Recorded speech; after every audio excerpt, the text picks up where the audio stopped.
want to do, so we added this rotation animation here, and so we kind of see the shape rotating around. And what I want to do now is layer another animation on top of that. So let's say once we get to here, it kind of stops. So maybe we want it to be off screen, and maybe we want it to kind of go from one side of the canvas to the next. And so we can animate the position along with the rotation, and those will get added together. And so if I want to do that, I can click on my shape layer and hit P, and that'll change the position. If I want to see these at the same time, of course I can just open up my transform. And so I'll be able to see them at the same time. So it's kind of up to your preference. You'll get a sense of how you prefer to work. But let's animate our position. So I'm going to move the position first. I'm going to take the move tool or the selection tool, and I'm just going to move this shape over here to the left side of the canvas so it's not visible at all. And I might move it down a little bit too. And if I hit Command minus, I can zoom out to get a better sense of what I want to see. So maybe I'll move it down here. And now I'll click a keyframe position here. And so now I want to get it off screen before it stops rotating. So I'll move a little bit before this keyframe here. And I'll just move the position over here. And with position, it gives us this nice little visualization of what's happening here. So it does that with position. You can't really do that with other properties like rotation and stuff like that, but with position, which is something that we animate a lot, After Effects creates this nice visualization. If I zoom in a little bit, you can see all these dots. Each one of these dots actually represents a different frame. And so if I increase the length of this keyframe animation, you see there's more dots because there's more frames. If I make it smaller, there's fewer dots because there's fewer frames. Each one of those represents an individual frame. And so that gives me a little bit more control. I'm going to go up here and hit Command 0. Or wait, how do I fit? I'll just go to fit. I thought it was Command 0. I guess it's not. That's Photoshop, I guess. Anyway, so now let's watch this again. So we see this kind of animating through. And so that looks pretty good. I'm going to scale it down a little bit. So I'm going to select my shape and let's scale it down a little bit and move it up. And so when I move it up, I have to make sure that my timeline is at that keyframe, and it'll change that value when I move it. But you might make a mistake, like if your timeline is not exactly at that keyframe and then I move it, see it adds another keyframe. And that's not what I want. So just make sure you have your timeline in the right place before you make changes. So now let's move the beginning position. And let's watch that again. So that's kind of good, but I want to scale it down even more. I'm going to scale it down like that. Okay. So that's pretty good. So we've got our animation. I might actually make it even faster. So I might move these down here. And so that looks kind of funny. Actually, I'll leave it the way it was. So now I have these two animations working together, and I can kind of play with the timing by moving these keyframes around. With my position keyframe, I can also just like move these dots. And another thing I can do is I can use these little anchors here to kind of add a like curve to the movement. So it's a little more interesting and natural without having to add keyframes. I can add like a nice little curve instead of like going to each part and like moving it and like adding a keyframe here, going up a little bit, adding another keyframe here. I can do that, of course, if I want straight lines, but if I want some nice curves, I can use these two tools to get those nice curves. So that's kind of a nice effect. I don't really know if it goes along with the emotion that we're working on, but that's okay. Maybe I can change the emotion to something a little more. It's kind of like a nice little, like, it's almost like flying and spinning. So maybe I'll do like happiness or excitement or something like that. So we have a little bit more of an interesting animation when we kind of like animate multiple things together. So I can obviously continue to layer on all these different properties and add more and more different keyframes. But I'll let you guys play with that on your own. one last thing I want to show, which is a little bit more advanced, so you don't really have to do this on your own. But one thing that people often ask me is if I have this like animation, I've got that rotation thing going, um, and that looks nice. But what if I wanted to like speed it up or slow it down over time? Okay, so how would I do that? So if you want to do some more advanced stuff with your animation, you can use the graph editor. You don't have to do this, and it's a little bit annoying to use. So I don't, unless you're like, unless you really want to, I don't necessarily recommend doing this until you get some of the basics down. But a lot of people will ask me about how to do this, and so I'll just show really quickly. If I select this rotation here, let's focus on that. There's this button here. This is the graph editor. And this shows me the property of the animation by itself. So I can zoom in here, and you can basically see it starts at 0, and over time, as I go through each frame, it just rotates around in a straight line. And so that's fine. That creates a nice little animation, but there's more I can do with my animation in terms of like ramping up to something and changing the rate of animation over time. And the easiest way to do that is with the graph editor. And so what if I can do is if I click on one of these keyframes, I can actually edit them here. I can move them around and do different stuff here. I'm not going to do that for now. But if you look down here, there's a few different options to change what type of keyframe they are. So right now, it's just a point in time, and it's just going to go from one point to the next. But if I click on these little curves, it adds these little anchors, just like we saw with our position, where I can actually change the process over time. So now if I drag this out or up or down, what you'll see is that the relationship between the animation and time changes. So instead of just going in a straight line, where it just like goes up by 1 each frame, now it's going to slowly get faster and faster and faster, and then by the end of the animation, it'll be going really fast. And this is a good way to get more natural motion in your animation. So if I play this back, notice how the rotation starts off really slow and then speeds up over time. This is much more realistic to how motion tends to happen in the real world, and so you can get some much nicer effects here. So again, this isn't necessary, but people will often basically ask me about how to do something like this, and the way you do it is with the graph editor. It is a little tricky to use.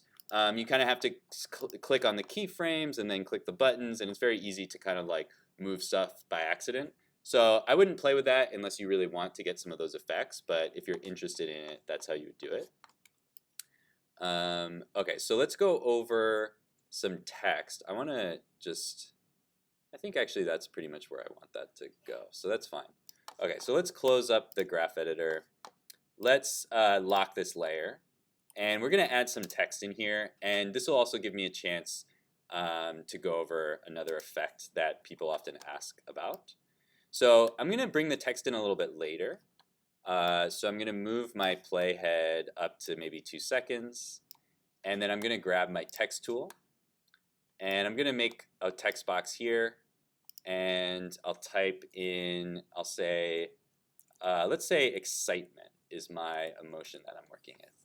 So I'll type in excitement, and now that I see the text, obviously there's certain things I want to change, and you can see that After Effects opened up this character section for me because it's anticipating that I'm going to want to change some stuff. So I'm going to select this text, and I'm going to look at some other fonts that I could use, maybe something that goes with the theme of excitement.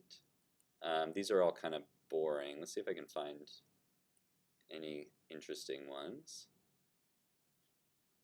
This one's kind of cool, this marker felt. And then I can increase the size over here. Notice that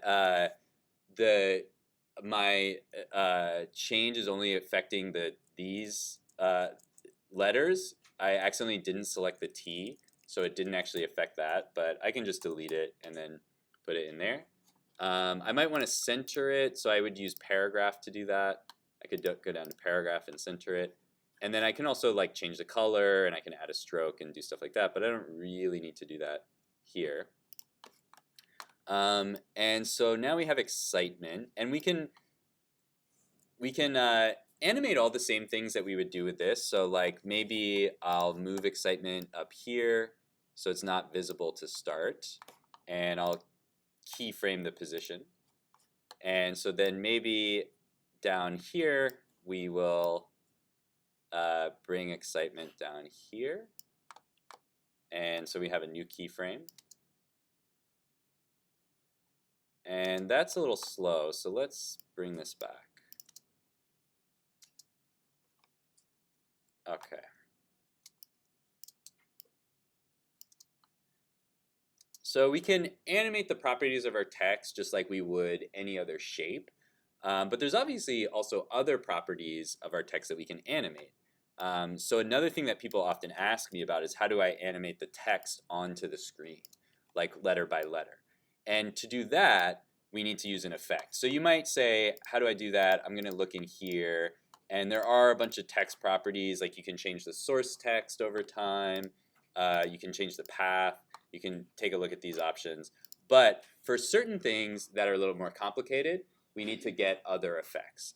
So let's say I wanted my text to animate onto screen like it was being typed. There's an effect for that called Typewriter. So let's move up here, and I can go to Effects and Presets. And if you type in here, type, you'll see that Typewriter comes up. You can also search through all of these other animation effects. So there's like all sorts of different stuff for like color effects. You can do background removal. You can do distortion. You can do all sorts of cool stuff. But for any effect, we need to apply it to a layer. So let's get our Typewriter effect. So I'm going to type in type. And there's the Typewriter. I'm going to drag this onto my layer. And so now what happens is it adds this animator in here. And if we open this up, you can see there's some properties. So there's a range selector. And so it added in some keyframes already because it's kind of guessing what we want to do, which is that we want to start at 0 and go to 100. So let's see. So we see that typing happen. But it's not really overlapping with our other animations, so we can take these keyframes that it generated and maybe move them back here. And maybe make it a little longer. And so there we see, so it goes from start 0 to 100%. So that's the beginning of the text. And let's say we wanted to do the opposite. I could move forward a little bit, and I could keyframe the end and start at 100% and then go down to 0. And this is going to look a little weird. Okay, so it types out and then it goes back. So that might be what you want, but if it's not what you want, if you want it to go off the other side, there's another property that we can use called the offset, which we can use. Actually, let's turn off the end for a second so we can see what the offset does. So the offset is basically going to take us.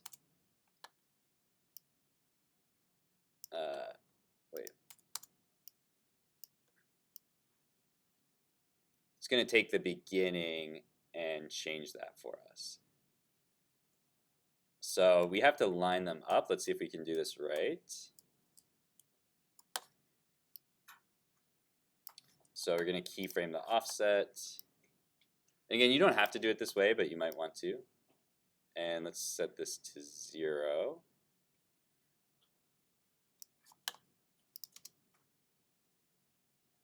Oops.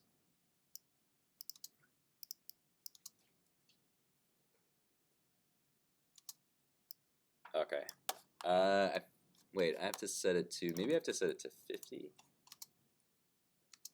No, okay. Maybe I set it to negative.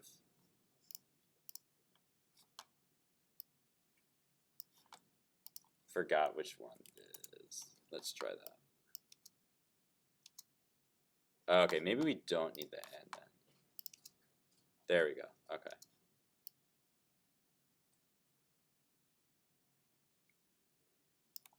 Oh, it's doing it like twice. Okay, never mind. I forgot how to do this right. I'm just going to do the regular one that we had before. I'll look up how to do this correctly later. Anyway, we can add a bunch of different effects like that. Oh, you know what? I keep forgetting to reset this. That's why it's looking weird.